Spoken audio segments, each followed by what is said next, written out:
Baby.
Ako si Makar.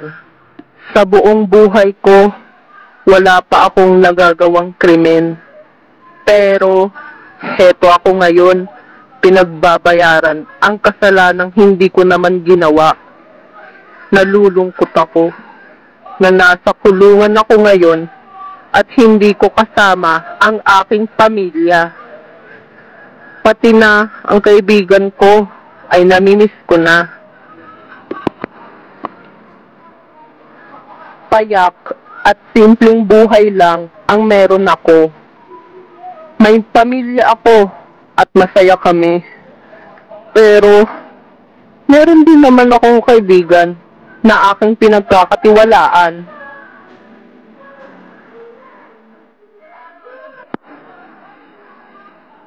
Hoy, kamusta ka na? Mabuti naman. Bakit parang ang dami naman ng laman ng bag mo? Marami akong paghahatiran. Nakakatuwa talaga ang ganito. Mahal ko ang trabaho ko. Mamayang gabi nga pala. Pwede bang samahan mo ako sa aking pupuntahan? O sige ba? Saan naman tayo pupunta? Basta, mamaya ko na sasabihin.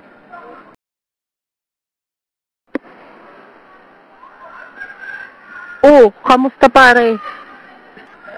Tara, pupuntahan lang natin si Mang Ador. May ihahatid akong balita mula sa anak niya. Tara. Dito na ako ha. Sige, salamat. Kita tayo bukas. Sige.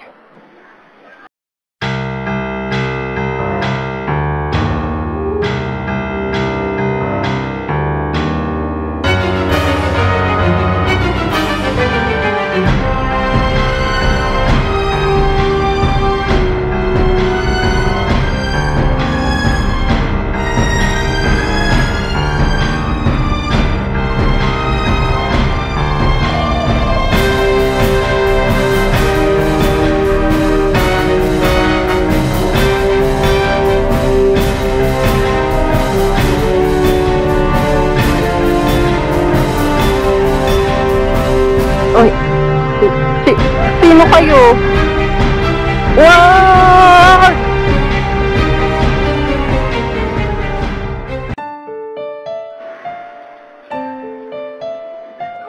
Teka.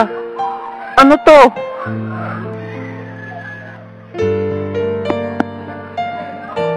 Hindi ako. Oo, magkasama kami kagabi. Pero hindi ko siya pinatay. Kaibigan ko siya. Hindi ko magagawa yun. At ayun na nga ang nangyari kung bakit nakakulong ako ngayon dito. Hoy, may bisita ka bata. Salamat po.